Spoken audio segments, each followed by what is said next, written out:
So your kids are grown up and they've moved out of the house. You find yourself sitting on the sofa one night watching TV. You look down to the other end of the couch and you see your partner all the way down there, about as far away as she could get.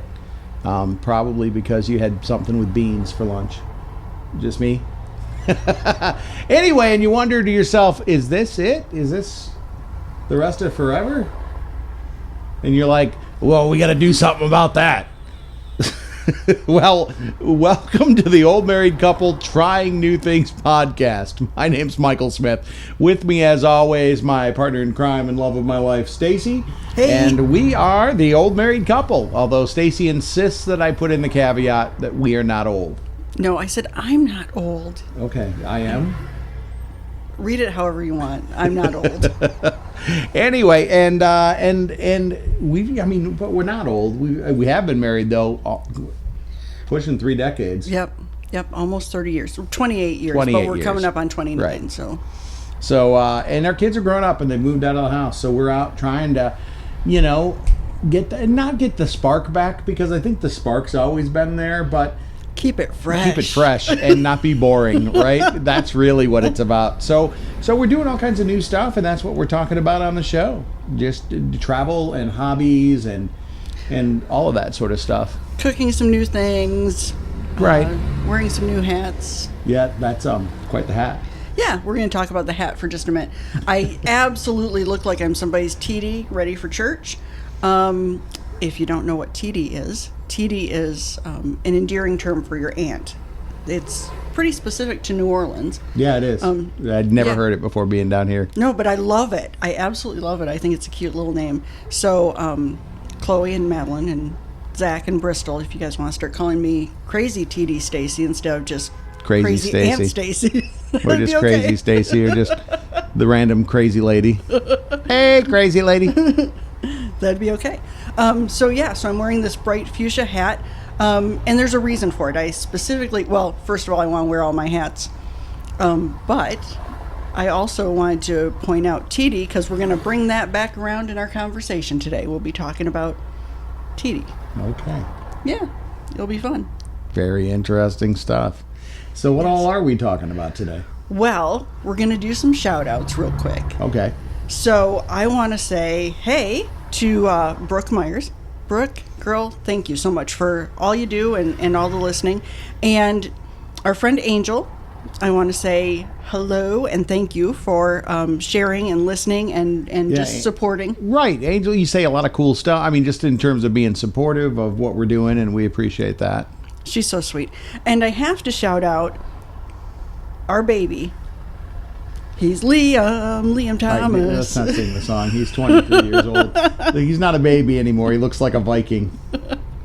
But he's a sweetheart, and he babysat our dog Ziggy while we went to the beach for a couple of days. So and that was pretty cool. It was a nice little getaway. So I just wanted to say thank you. Now, in all fairness, Ziggy's his dog too. So well, yeah, but anyway, so those are our shout outs. And then, because we're just doing all things in New Orleans right now. Right. We've been talking about crawfish recipes for a little bit. We're talking about TD today, later on. And so I wanted to do a New Orleans specific dessert, and that is bananas Foster. My favorite. If you've never had this, you need to try it. And it's a simple recipe, and we're going to throw the link up there. But right. It is a simple recipe, and you get to set something on fire. You do, and that is the fun part, right, as far as I'm concerned. But you do have to be careful, because it calls for some dark rum, and you want to use that to start on fire. And first of all, it only calls for 3.5 tablespoons of the dark rum. So don't buy like 151 and then just dump a bunch in there. I made that mistake, and we almost set the kitchen on fire, but then I got it right. So, trying things. But anyway, so it's just some brown sugar and some rum and some vanilla extract and some cinnamon and your bananas. And what you do is you just kind of saute it all together. You put the rum in there and whoosh, do your flames. And then you serve it over ice cream. It's so delicious. My favorite. Yeah, I love it. Although what? It's rum and fire and bananas and fire. fire. Right? What's not to like? Get my Beavis on. It's bananas over ice cream, and because it kind of caramelizes. Right. And you get to set something on fire, so it's a good time. And it's really good, and it's a very New Orleans dessert, by the way. Yeah. So yeah. So y'all should give it a try. We'll put the link up on the website, which is omcbroadcasting.com. But you know that by now. I would hope, but maybe not. We might have new listeners, new viewers. So omcbroadcasting.com. Right. So let's get into our main thing. Yeah. What are we talking about today? Improv. That's been a lot of fun. We've been doing a lot of that. We have been. So to give you a little history of the whole improv thing, Mike has done community theater before. A little bit. Yeah, and he enjoyed it, but it was never something that I felt comfortable participating in. So it was something that he would do separate, and I was looking for an activity that we could do together, but I thought he really enjoyed that, so let's find something that's kind of that sort of thing. And I stumbled upon these improv classes from Hell Yes Creative, and they've just been a blast.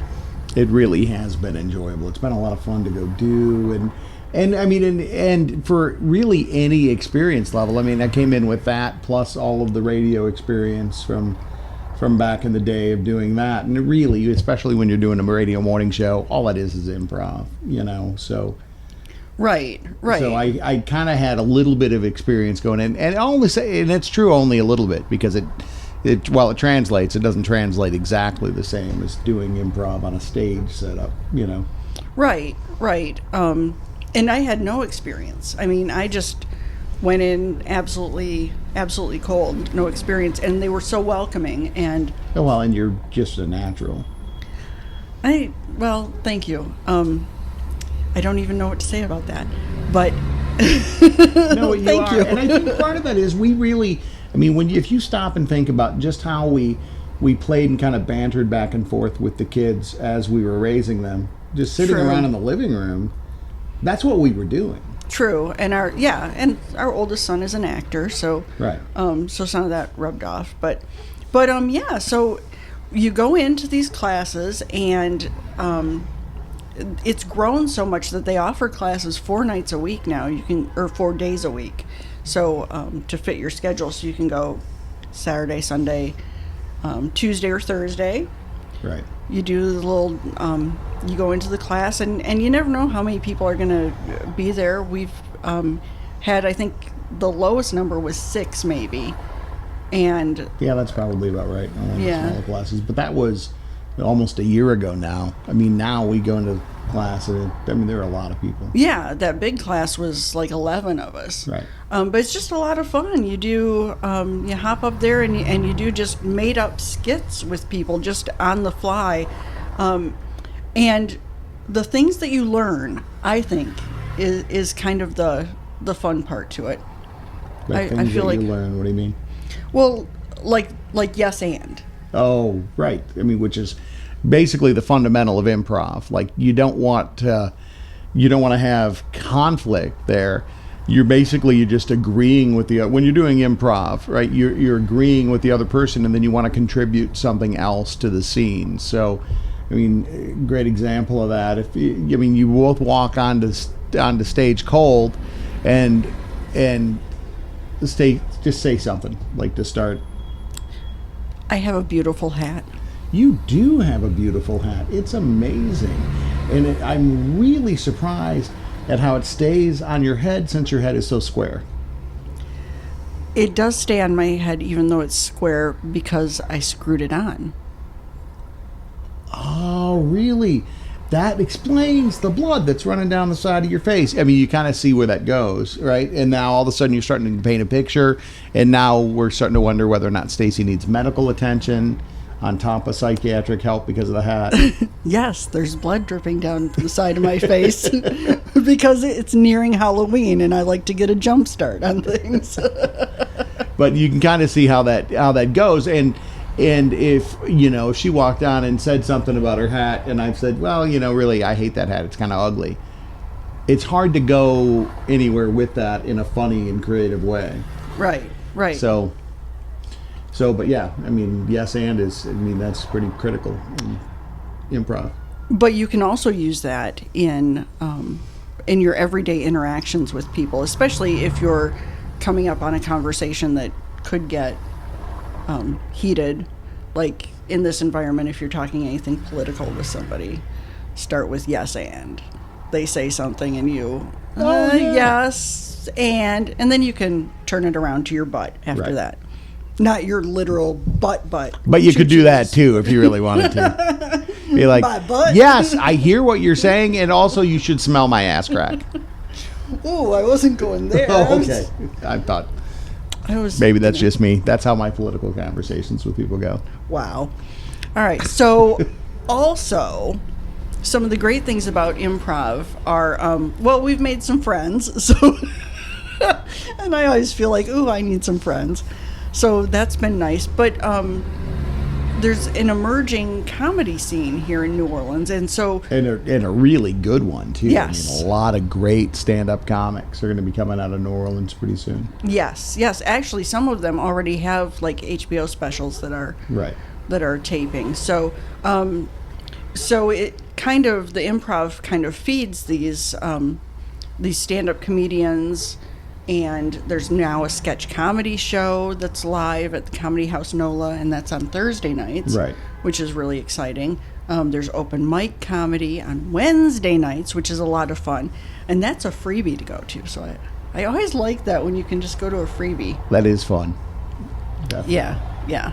So really cool. The whole watching the whole improv thing take off and stuff, and we just need to give a little shout out to Chris and Tammy. Oh, sure. From Hell Yes Creative, because they're just amazing teaching us stuff, and JQ Palms, who I just have to say something about JQ, because one of our earliest improv classes that we went to, she was in it with us, and we were doing this character thing, and she got into character and was so committed to it. She was being like a total douchebag dude, and I think his name was Matt, was her character, and she was so committed to it, and I was like, wow, that's really impressive. I thought she was really talented, and turns out JQ's been teaching our last few improv classes, and she's got a one-woman comedy show on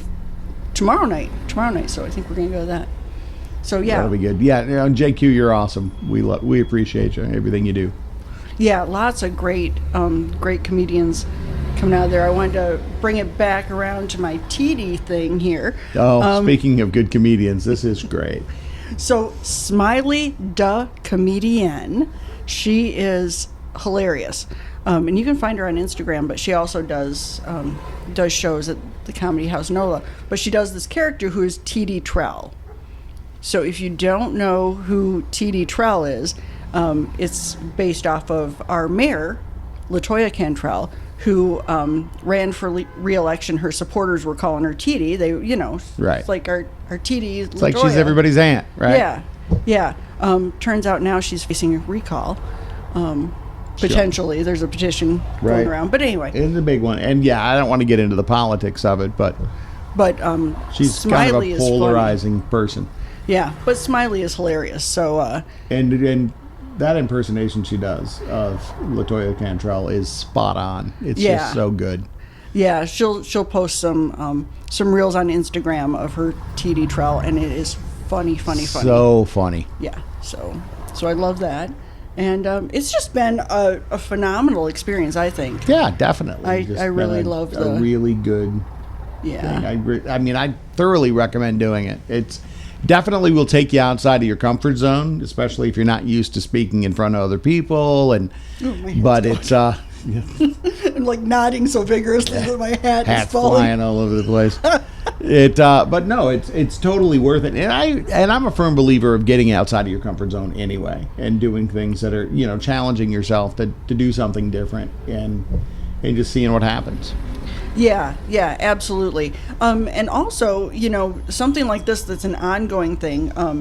I think taking a class together, no matter what your interests are or what you might be comfortable with for a class, I think is really a neat thing for couples to do because, like I said, Mike did community theater, and I got to see him on stage in that element, but I didn't see the backstage or the inner workings or anything like that. And so that's been it's really fun for me to watch Mike, but also to watch the other people and how they work and how they come up with things. And it's really neat. But I would definitely say, as a couple, if you're looking for something to do, find a class that you're both willing to try. Yeah, and more importantly, even if you don't think it's something you're willing to try, maybe try it anyway.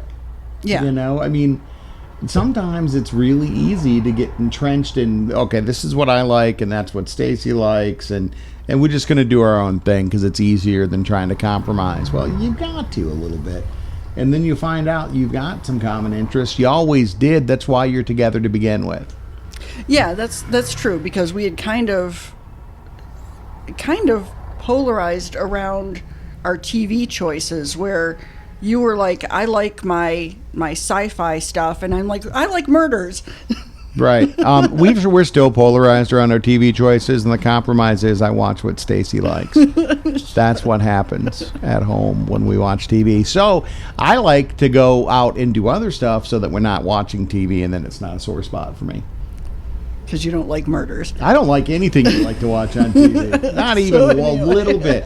I want to be so taken outside of my day-to-day stuff, right? I want to be just completely transported to some other place and just relax and enjoy what I'm watching. Okay. So anyway. If I wanted to watch people be mean to each other, I'd just walk outside of the office and watch people fighting on the street corner. It's New Orleans, after all. People are mean to each other all over the place. People are nice to each other too, but there's plenty ugly to see when you just walk outside. So I'd just as soon see fantasy ugly, which is far removed from reality. So back to taking a class together. Right. Go take a class together, and then you don't have to have arguments on video in front of hundreds of people. All right, so 1 to 10 with the improv. Oh, definitely a 10, or at least a 9. I mean, if I'm being realistic, are there things that we would do instead of going to improv class? Sure, we did it this last week. Instead of going to improv class, we went to Panama City Beach. To the beach, and hung out. Which explains Stacy's tan. Doesn't she look fabulous? That's not just the hat. I did get a little sun. That was nice. It was very relaxing. I would totally give it a 10. I really enjoyed it. It feels like it's kind of invigorating when we're all done. It feels like a play date for grown-ups. Yeah, that's really what it is. I mean, and it's definitely some work. You got to think about it a little bit, but it's fun. Yeah, absolutely. So if you have an improv in your area, I would suggest you give it a try. And if you're in New Orleans, look up Hell Yes Creative and check out some improv classes, or at least go check out the free comedy show on Wednesday nights. Right. Why would you not do that? It's Wednesday night. What else is going on? Right. And it's free. So, all right. Okay. You got a life hack for us? I do have a life hack. Fun. So this is a binder clip. Binder clips you can use for a million things. We've used them for chip clips and packages and all that kind of stuff around the house forever. We always have binder clips laying around. But this one I saw online and I thought it was brilliant. So somebody had taken their tubes of paint, and being an artist, I saw this and I'm like, I should have done that years ago. And so I went looking for my tubes of paint, and of course I couldn't find them because I hadn't done this hack. But somebody had taken their tubes of paint and they used binder clips like this, and all they did was take it and put it on the bottom of the tube of paint. Notice I'm not using a tube of paint because I can't locate mine right now. And then they just hung them up on nails on the wall, so you can see all your paints, what you've got, and it's a whole lot easier to locate them. Like I said, this is a tube of glue because I can't find. I have a whole bag of some sort or a box somewhere in this house of artist paints, and I can't locate any of them because I don't know what I did with that whole container. But if they were all neatly organized on the wall like this, then I'd know where they are. True. So, but you could do it with glue and whatever. And the cool thing about that is then it's hanging the right way. On top of being visible and knowing where they all are, you know what you've got. As an artist, knowing the colors that you've got readily available is kind of a big deal. Okay, here comes the dog to get the audio click-clack in and rub up against the table. Okay. He won't leave us alone. But anyway, but also when it's hanging like this, then you don't have all of the paint in the bottom of the tube. It's up near the top, and it's just ready to go. So that could also be something that we could use. Like I'm envisioning, we could get one of those things, those wooden things that you hang keys on. It's just like wooden, and then it has the little pegs and hooks. But we could put one of those in the bathroom, and then I could hang like my my makeup primer and you could do that too. Tubes of all your potions and lotions and sure. Right. The things that don't reveal my actual age of 90. Yeah. You're not 90. I know. 87. Ha ha ha. You're so funny. Well, you had a roll back. You're so funny. Nobody knows Stacy's actual age. Let me put it like that. Oh, there are people who do. Like my mom. I mean. Yeah, I guess she would know. Yeah. But she's the only one, and I think she will take it to her grave. Ziggy, go lay down, buddy. And my brother. Yeah. Okay, so what else? Anything else we got going on here? Not really. I mean, what are we talking about next week? We should probably give that a push. So, I believe that we are going to go break stuff. And we're going to go break stuff? And get out some rage. So, I think we're going to go to the place where you smash stuff. We're going to do that this weekend? Or this week? What did you think we were doing? I don't know. Okay. I mean, I didn't know that we were going to do that. I thought maybe we'd talk about our beach trip. Well, so we've got that coming up as something that we're going to do. And we also had a fabulous beach trip. So we may be talking about that next week. It'll depend. It'll depend on what we're doing. Yeah. Because we're going to go throw axes again. We are, for fun. For fun this weekend. I know that. I sound like I have a lot of rage to get out. I'm like breaking stuff. You're breaking stuff and throwing axes. Yeah. So those two things are coming up. And then we've got a fabulous October. And the reason we have a fabulous October is because we're going to do a little road trip. And we are going up to Halloween Town. So tell them about it. Because I'm going to. Okay. I am. So if you were a child in the 90s, which I was not, or if you were raising children in the 90s and early 2000s, which I was, you are familiar with the Disney series Halloween Town. And they did like 4 movies, and the first one was pretty good, and it went downhill from there. But they're part of Halloween, as far as I'm concerned. You have to watch the Halloween Town movies. So there's a little town in Oregon. It's not too far from Portland. And that's where they filmed it. And every October, this town recreates like the Halloween Town area with the giant pumpkin and the whole thing. So we're gonna go. Mike's being nice. Again, you'll notice a theme with my visits. I like to go see things that were in favorite movies or favorite TV shows of mine. So we do a little of that. But anyway, so that's coming up. It'll be fun for Halloween. And It'll be fun to get out. We've never been to the Portland, Seattle area, so yeah. So that'll be a lot of fun. We're going to do a little whale watching in Seattle as well. So that'll be a separate episode. And there's tons of fun stuff to do locally for Halloween. One of them is the Crew of Boo Parade, which is a Halloween-themed parade. And if you've never been to New Orleans to see a Mardi Gras parade or a Halloween parade or something, or really any parade, it's totally worth doing. Yeah, they take parades to the next level. So anyway, I'm dancing with the NOLA Angels in the Crew of Boo Parade. So that'll be fun. We'll talk about that a little bit too. Yeah. So we've got lots of good stuff coming up. October's going to be an exciting month. Weather will be a little cooler here in New Orleans, so we won't be sweating so bad. Right. It'll be nice. It'll be fun. For sure. Yeah. All right. All right. Anything So else? I think that pretty much is it. Okay. Again, thanks for watching and thanks for listening. And if Yeah. you get a chance, somebody please write a review on Apple Podcasts for us, because that will make a difference in terms of how easy it is to find our podcast as you're looking. Yes, absolutely. And yeah, so thank you all very much for listening. Again, this is the Old Married Couple Trying New Things podcast, and it's a production of OMC Broadcasting. You can find it wherever you get your podcasts, but if you would write a review when you get that podcast, that would be fantastic. We would really appreciate it. And also be sure to visit our website. It's omcbroadcasting.com. That's where we put our recipes and some of our other goofiness. Like us on Facebook, find us on Instagram, check us out on Twitter, all that good stuff. And as I said with the improv, it's kind of a feeder for stand-up comedians. So if you want Mike to do some stand-up, again, it's Michael at omcbroadcasting.com. You can shoot him an email and tell him how much you'd like to hear that. Wow.